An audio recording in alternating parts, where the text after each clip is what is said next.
So by now you are training your stances, right? Learning how to open up the pelvis, open up the hip, utilizing warm-ups to open up the joints, loosen up the legs, and develop some leg strength, right?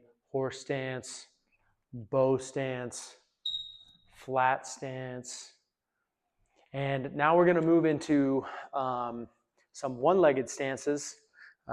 In this video, we're going to be talking about crane stance and the supplemental exercises that you can utilize to build out the different variations that you'll find in crane. So the first thing, what makes crane crane, right, is that we're on one leg. Okay, so this is the form that you're going to typically see for a crane stance is going to be this foot lifted up close to the inner thigh and the toe is pointed. All right, so that's basic structure. Now you will find as you learn this stance that holding this leg up is quite challenging, and you'll definitely need to balance it out with stretches that help to elongate and relax and lengthen your hip flexors, obviously your glutes as well, in order for that lift, right? Because this muscle, if this is tight, it's going to be even harder. But we also need to loosen up and relax the front part of the pelvis. An overly tight pelvic muscles and connective tissue on the front side is going to make it hard to do the lifting part. So we want to make sure we stretch that out. But before we look at the structure of crane, what we're going to look at is some of the supplemental exercises. All right, so within our practice, right, movement and standing practice, we're learning to develop balance, right? First part of balance is learning how to release, is how to sink, and that's what we're doing in our standing practices. As we sink and release tension from the upper body, release tension through the hips, the quad, down through the legs, we're going to need to start building leg strength to support the power that's going to be moving through our body. And one of the exercises that I absolutely love comes from ballet.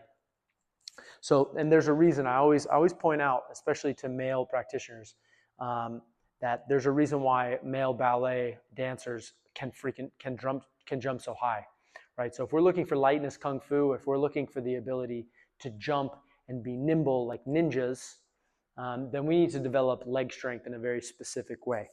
Now, you'll see my feet are pointed out. This is classically known as first position, right? In ballet, turn out. They call it turn out.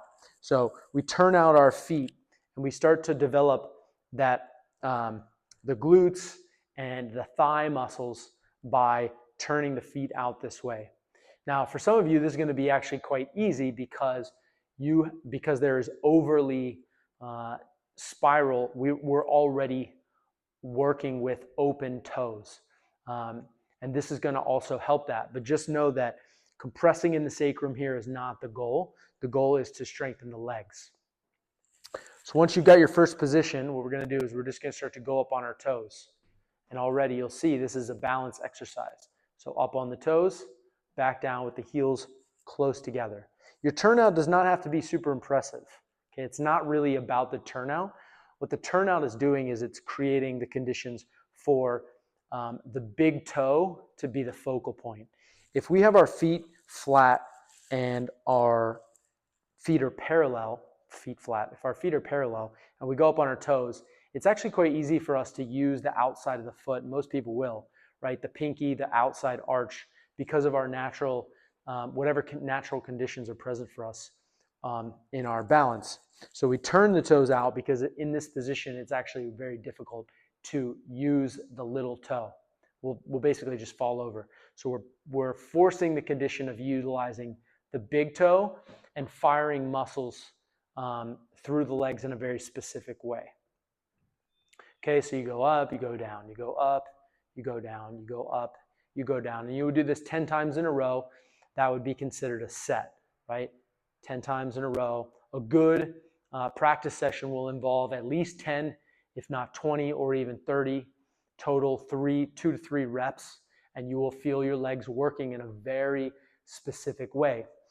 The reason I kind of had to figure this out was because I had injured both of the interior or the medial sides of my knee, so medial meniscus, from over twisting and under conditioning my legs. In order for me to strengthen my legs to the point where my knees don't feel like they were going to give out on me, I've had to develop that inner line, and that's what ballet is really good for. So anything that involves pointing the toe, and especially with some of our stances, like we're going to look at crane, and then we're going to look at cat, where the toe or the front part of the foot is emphasized, that's going to start to build a different kind of stability in our legs. Okay, so first exercise is first position turnout. Then we would go to, and I don't remember what this one's called, but they step out. It might be second or third position, right? So here, and then again, classic ballet, right? Point the toe, point the toe. There's a reason for that. It's because that's where the strength of our leg really is. Point the toe, and then we would step out. And now, pretty much shoulder or hip width apart, right? We can, as we develop our leg strength, we can start to go out wider. But for now, we're just going to step out naturally, and then we're going to do the same thing. 1, 2, 3, 4, 5.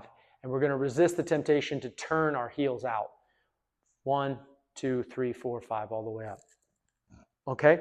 So you're doing toe ups to start. All right? 1, 2.